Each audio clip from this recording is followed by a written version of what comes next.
श्री प्राणनाथ श्री आनंद कंदम प्रभुदेव चंदम ब्रजेश रूपेण पुरापि गातम प्रवेश प्राप्तम प्रिय प्राणनाथम परेश पूर्णम सततम नमामि ब्रह्म प्रिया जागरणाय जाता सर्वस्य पाता भवसिन्धु त्राता विज्ञान दाता निज धर्म दाता दीनेक बंधो शरणं प्रपद्ये दीनेक बंधो शरणं प्रपद्ये श्री बंधु सतगुरु चरण को करूं सप्रेम प्रणाम अशुभ हरण मंगल करण श्री देवचंद्र जी नाम श्री प्राणनाथ निज मूलपति श्री मेहराज सुनाम तेज कुंवरी श्यामा युगल को पल पल करूं प्रणाम पल पल करूं प्रणाम प्रणाम करूं सब साथी को धर चरणों में शीश दास जान दया करो बुद्धि दो बख्शीश बुद्धि दो बख्शीश प्रणाम। परम आत्मी सुंदर साथ जी, अब हम अपनी मंजिल तक पहुंचने वाले हैं। अभी जो कल हमने वृत्तांत सुना वो औरंगाबाद के बाद सिद्धि साहब बुरहानपुर आते हैं और बुरहानपुर आने के बाद आकोट आते हैं।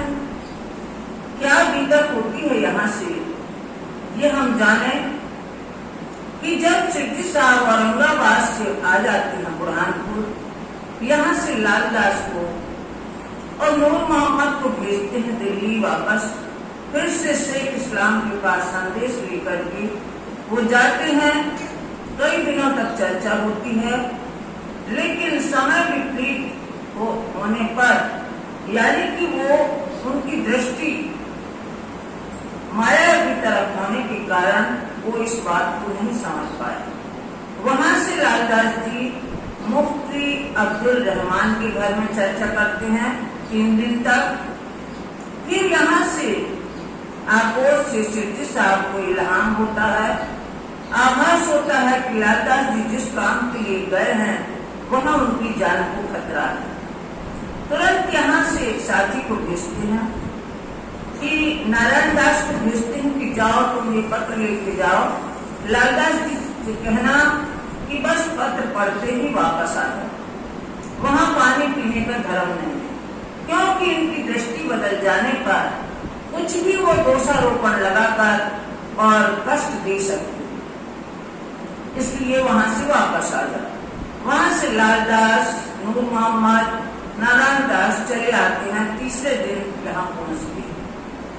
यहाँ से फिर औरंगाबाद के जो अधिकारीगण थे, एक तो फतुअल्लाह था, हिदायतुल्लाह, और वहाँ के जो काजी वगैरह जो बड़े बड़े अधिकारी थे उनके पास पत्र भेजे जाते हैं।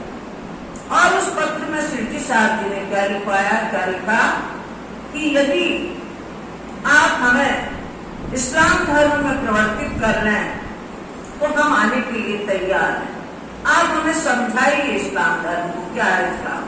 जो रसूल मोहम्मद साहब ये ज्ञान लेके आए हैं कुरान में, वो सब बातें हमें समझाइए।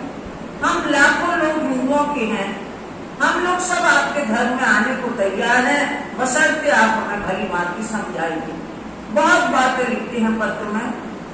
यदि तुम ब्रह्म सृष्टि हो 12,000 में, जो मोहम्मद साहब ने कुरान में लिखी है कि ब्रह्मसृष्टियों की संख्या 12,000 है, यदि आप उसमें से हो तो बताओ। यदि आप ईश्वरी सृष्टि में हो तो बताओ। यदि आप ईसाइयों में से हो तो भी आप हमें बताइए। यानी कि सब कुछ उनसे कहा, उस पत्र में लिखा कि आपको पानी पीना भी हराम है जब तक आप पत्र का जवाब ना दीजिए। इस तरह से पत्र भेजते हैं वहां, उनसे जवाब देते बनता नहीं है, इसलिए कोई जवाब नहीं आता। सिद्धि साहब जी ने कहा कि आपसे जवाब नहीं बनता है तो हम आपको समझाते हैं, आप हमारे पास आइए, हम आपको समझाते हैं। इस तरह से ये किस्सा वहां होता है। वहां से पैदल यात्रा करते करते बुरहानपुर से आकोट आते हैं।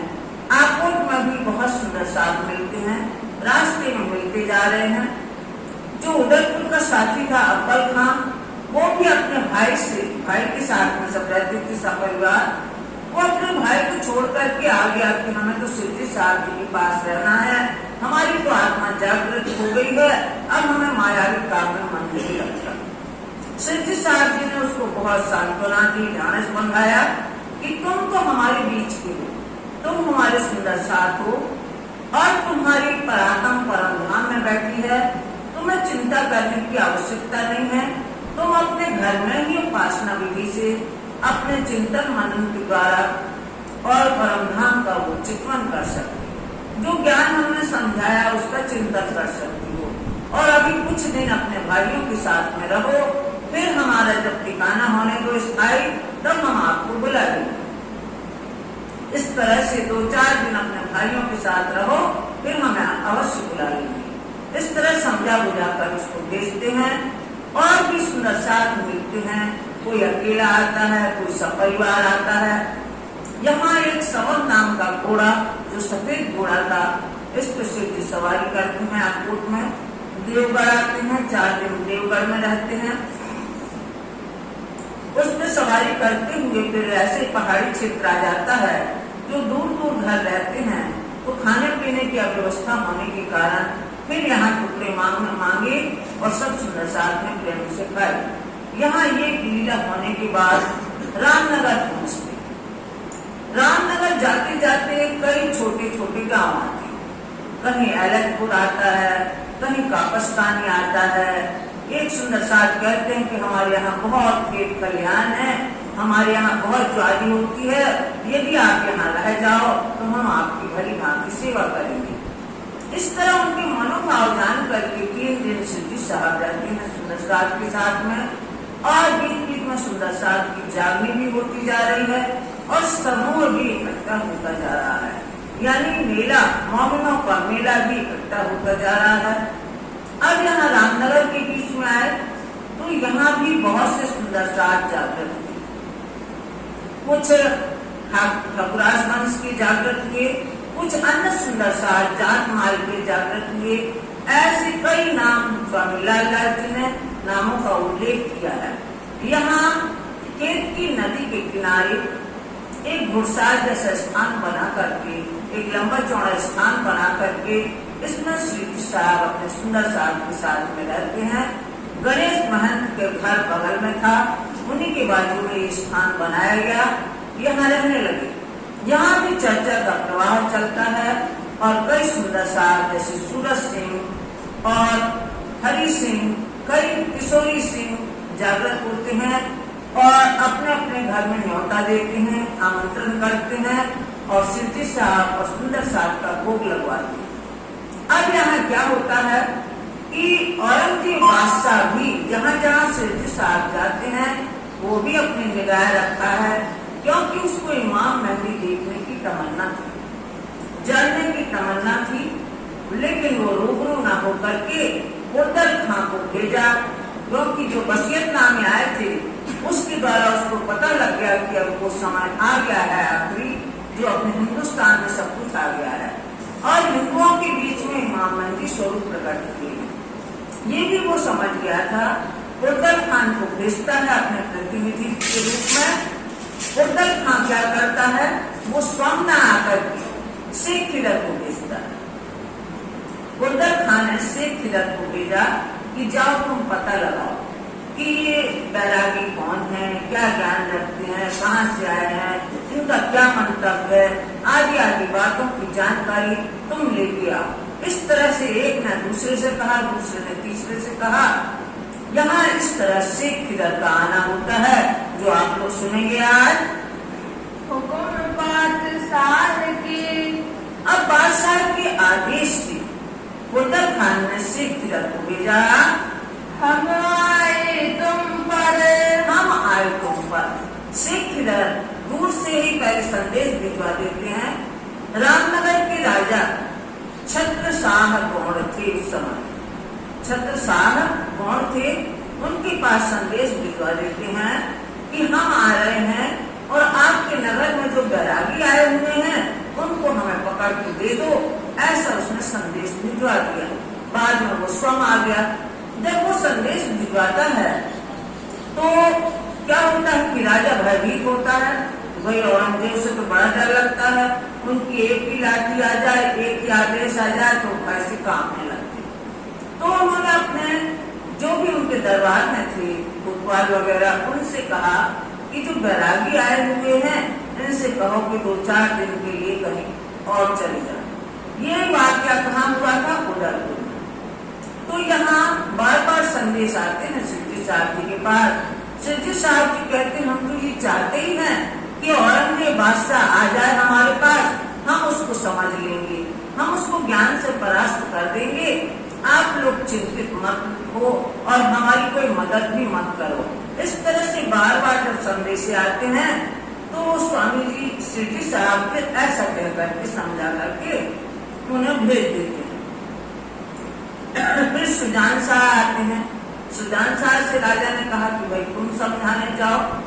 अब ये सुजान शाह भी आते हैं, सिद्धि साहब जी से बहुत कहते हैं इधर उधर की बातें कि भाई औरंगजेब का बहुत डर है और हम लोग आपको पकड़ के ले जाएंगे तो हमारा क्या रह जाएगा, हमारी तो बहुत बदनामी होगी सब जगह कि इनके यहाँ से साधु संत पकड़ लिए गए और ये लोग कुछ नहीं कर पाए, इसलिए आप अन्यत्र चले जाइए।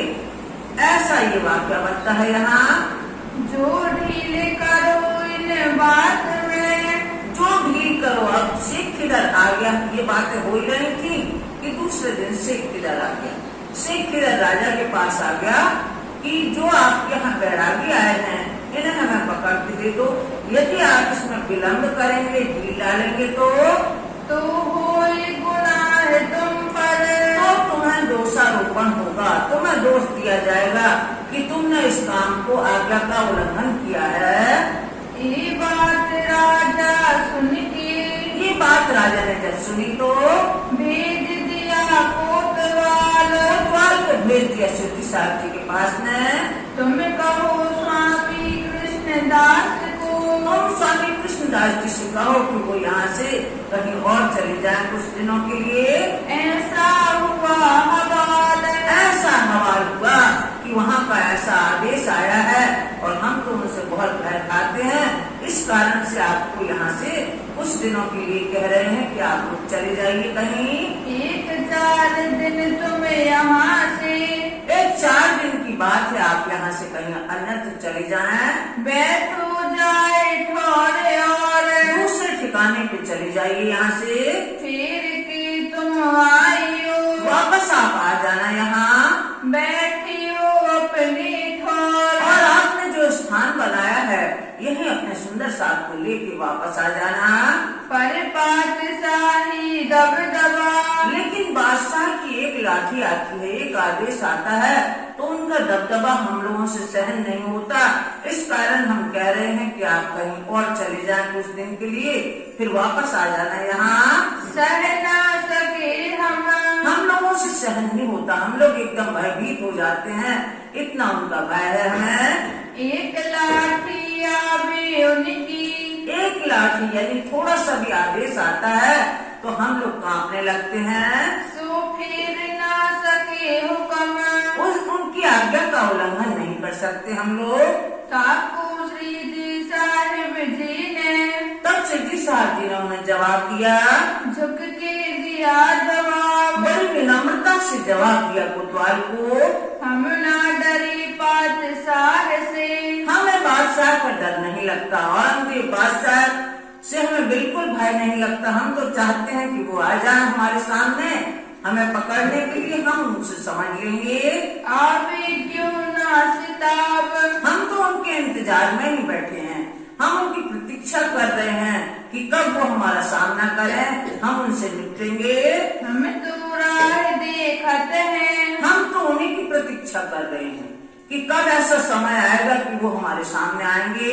क्यों कर बुलावे हम, इसी प्रकार हमें बुलाएं, हमसे सामना करें, हम तो यही चाहते हैं। बैठे रहो घर अपने, और हे राजा, आप अपने यहाँ सुरक्षित रहें, आप हमारी किसी भी प्रकार की मदद न करें, सहायता न करें, आप बिल्कुल भयभीत न हो हमारी तरफ से।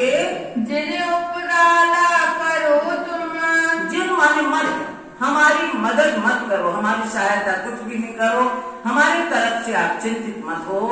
तब कोतवाल जाएगी, तब कोतवाल ने जाके यही जवाब दे दिया राजा को। करी राजा सुमरज, राजा से विनती की कि हमने तो बहुत समझाया बुझाया, हर तरह से जो कहना था सो कहा। बैरागी तो यों कहे, बैरागी जो है, जो हमने आपने संदेश भिजवाया था, हमने उसको भली भांति कहा, और बैरागी ने ऐसा जवाब दिया है महात्मा ने, हम ना डरे न गरज, उन्होंने कहा कि उनके आने से हम डरते नहीं हैं, आपने दियो उनको आने दो, हम तो उसी प्रतीक्षा में हैं। हम समझेंगे उनसे, हम उनसे निपट लेंगे, समझ लेंगे हम उनसे, उनको आने दो हमें पकड़ने। तुम हमारे उपराले, आप हमारी मदद में आगे नहीं बढ़ना, आप हमारी किसी भी प्रकार की सहायता न करना, आप निश्चिंत होकर बैठिए। ना रहियो मदद में, हमारी सहायता मत करना, आप निश्चिंत रहना। तब राजा ने फिर पठवाया, अब राजा तो भयभीत था कि कहीं वो सचमुच आ गए और उनके प्रतिनिधि ने पकड़ लिया तो हमारी तो बदनामी होगी। राजा ने फिर से भेजा संदेश, तुम जाए कहो यो कर, आप फिर से जाके इस तरह का संदेश दो न। हम तुम सो कहते हैं, हम आपसे बारंबार कह रहे हैं कि आप 2-4 दिन के लिए कहीं चले जाएं। अरज दूसरी वीर, दूसरी बार हम आपसे प्रार्थना कर रहे हैं कि आपसे आप 2-4 दिन के लिए दूसरे स्थान पे चले जाएं। हमें अपने धर्म को, हमारा जो धर्म है सबकी रक्षा करना, वो हम अपना धर्म नहीं निभा पाएंगे यदि वो लोग आ जाएंगे तो। इसी वास्ते डरात, इसलिए हम भयभीत हैं कि उनके सामने हमारा कोई जोर नहीं चलेगा। पकड़ लिया वे तुमको, और यदि आपको पकड़ ले जाएंगे तो हमारी तो बहुत बदनामी होगी, हमारा बहुत अपमान होगा, हम सिर ऊंचा करके नहीं चल पाएंगे। तो शर्म हमारी जात, तो शर्म हमारी जात, यानी कि हम जो अभी इस ढंग से रह रहे हैं तो फिर हम लज्जित हो जाएंगे कि हम आपकी रक्षा नहीं कर पाए। तुम 10-20 कोस, आप 10-20 कोस कहीं और चले जाएं, फिर वापस जब शांति हो जाए तब आ जाना। छिपके बैठो जाए, और जाके छिप के बैठे आप, जिस तरह किसी को पता न लगे। फिर के इत आइयो, और वापस जब यहाँ शांति हो जाए तो वापस यहाँ आ जाना। हम लेवेंगे तुम्हें बुलाए, हम अवश्य आपको बुला लेंगे यहाँ। फिर के कोतवाल ने, फिर के कोतवाल ने कहा, आए की करी अरज, सिरजी साहब जी से फिर से विनती की, क्योंकि राजा घबरा रहा था। राजा ने फिर से कोतवाल को भेजा। राजा यूं कहते हैं, राजा इस प्रकार से बात कर रहे हैं, फिर से उन्होंने पुनरावृत्ति कर दी कि ऐसी विनती कर रहे हैं राजा, अपने स्वार्थ गरज, अपने स्वार्थ गरज, वो चाहता है कि हमारी नेक नामी बनी रहे, हमारी बदनामी ना हो, इसलिए आप यहाँ से 2-4 कोस यानी 10-12 कोस चले जाएं, फिर वापस यहाँ आ जाना। तब जवाब दिया श्री जी ने, तब सिरजी साहब जी ने जवाब दिया, तुम कछु ना करो फिकर, सिरजी साहब जी ने कहा कि हमने पहले भी आपसे कहा था कि आप लोग निश्चिंत रहें, हमारी कोई चिंता ना करें, हमारे सुंदर साहब की कोई चिंता ना करें, हम उनसे निपट लेंगे, हम समझ लेंगे इन हम उससे समझ लेंगे। आपने देव हमारी नजर, हमारे सामने हमारे सम्मुख तो आने दो उनको। हम तो औरंगजेब बादशाह की प्रतीक्षा में हैं, वो हमारे सम्मुख आए, हम उनसे समझ लेंगे। कछु न चल है इनका, उनका कोई बल नहीं, कोई शक्ति हमारे ऊपर नहीं चलेगी। इस तरह श्री जी साहब जी ने कहा, जोरा हम ऊपर, हमारे ऊपर उनका बल नहीं चलेगा, हम अपने ज्ञान बल से उनको परास्त कर देंगे। देखते ही गल जाएंगे, और देखते ही हमारे स्वरूप को देखते ही, हमारी वाणी को सुनते ही परास्त हो जाएंगे वो। वाणी सुनत पटंतर, और वाणी जो हमारी सुनेंगे, जो अंदर सुनेंगे, अपने धर्म का ज्ञान सुनेंगे, तो पानी पानी हो जाएंगे। जिन्हें तुम्हें अपने दिल में, और आप अपने दिल में जरा भी धोखा न रखें, आप अपने दिल में जरा भी भय न करें। लियाओ दग दगा कोई, जो आप घबरा रहे हैं, ये घबराने की आवश्यकता नहीं है। जरा भी संदेह मत लाइए आप अपने दिल में, ये आसान होएगा। बिल्कुल सरल बात होगी, ये सहज सरलता से हो जाएगा। उन्हें आने दीजिए, हम निपट लेंगे, इतना हमारे अंदर आत्मबल है। आज्ञा से जेर होए, और हमारी आज्ञा से जेर यानी परास्त हो जाएंगे वो। फिर गया कोतवाल राजा पे, अब कोतवाल ने जब इतनी बातें सुनी तो फिर राजा के पास गए कि भाई आपका संदेशा हमने दूसरी बार भी पहुंचाया, लेकिन उनका ये जवाब है, इसलिए अब आप परेशान मत होइए। सब कही भी तक, हमने सब कह दिया, जो जितना कहना था हमने अपने मन से भी लगा के कह दिया, लेकिन उनका ये जवाब है कि आप लोग निश्चिंत रहें, आप लोग बिल्कुल बेखबर रहें, हमारी तरफ से कोई चिंता न करें, हमारी कोई मदद न करें। इस तरह से कोतवाल ने राजा को बताया। राजा सुने अचरज भया, राजा को बड़ा आश्चर्य हुआ कि इन्हें बिल्कुल भय नहीं लगता, और वो कितना निरंकुश शासक है, वो आ जाएगा या उसके कोई भी आदमी आ जाएंगे, सेना आ जाएगी तो हम क्या करेंगे। राजा बहुत आश्चर्यचकित हुआ। इन्हें कछु न आवे सक, इन्हें जरा भी संदेह नहीं आता इस बात पे कि वो आ रहे हैं। जाए सुवंश राय तुम कहो, अब सुवंश राय से कहते हैं कि हे सुवंश राय, तुम ही जाके समझाओ, तुमसे समझाते बने उनको, उन बैरागियों को कहो कि कुछ दिनों के लिए कहीं चले जाएं। क्यों डरत नहीं तुम, क्यों आप लोगों को डर नहीं लगता, ऐसे उनसे जाके कहो। पातशाही लोगन से, अब ये सुवंश राय जब आते हैं तो कहते हैं कि भाई बादशाह के जो हुक्म आया है, आदेश आया है, आपको जरा भी भय नहीं लगता। वो लोग कितने निरंकुश हैं, मारकाट करने वाले हैं, और हिंदुओं को तो वैसे ही मुख नहीं देखते, इसलिए उनको काफिरों दुश्मनों जैसे समझते हैं उस समय के लोग। तो तुम अब यहाँ से आप लोग चले जाओ यहाँ से। पीछे क्या करेंगे हम, और जब पकड़ने आ जाएंगे, पकड़ के ले जाएंगे, तो बाद में हम क्या कर लेंगे, हमारी तो बहुत बदनामी होगी। जब तुमको पकड़ के, जब आपको पकड़ के ले जाएंगे तो हमारा अपयश होगा, संसार में हमें कोई अच्छी दृष्टि से नहीं देखेगा। ले जाए हजूर सुल्तान, जब सुल्तान बादशाह औरंगजेब बादशाह के सामने ले जाएंगे तो हम क्या कर लेंगे, तब हमारे दिल में, हमारे दिल में बहुत दुख होगा इस बात से कि हमारे नगर से महात्माओं को पकड़ लिया है, इस बात का हमें बहुत दुख होगा। बड़ी हुई बदनामी सुने कान, और ये बात सुनकर के हमारी बहुत बदनामी होगी कि ये लोग कोई रक्षा नहीं कर पाए और यहाँ से बैरागियों को पकड़ लिया। सुवंश राय सुने आया, सुवंश राय ने ये सब बातें सुनी राजा की। कही श्री जी साहिब जी संवाद, श्री साहब जी से उनकी बातें शपथ सुनाई यहाँ आकर के। राजा जो कहलाई थी, राजा ने जो संदेश भेजा था सुवंश राय के द्वारा, ताकि करे विख्यात, तो वैसे की वैसे यहाँ आके कह दिया।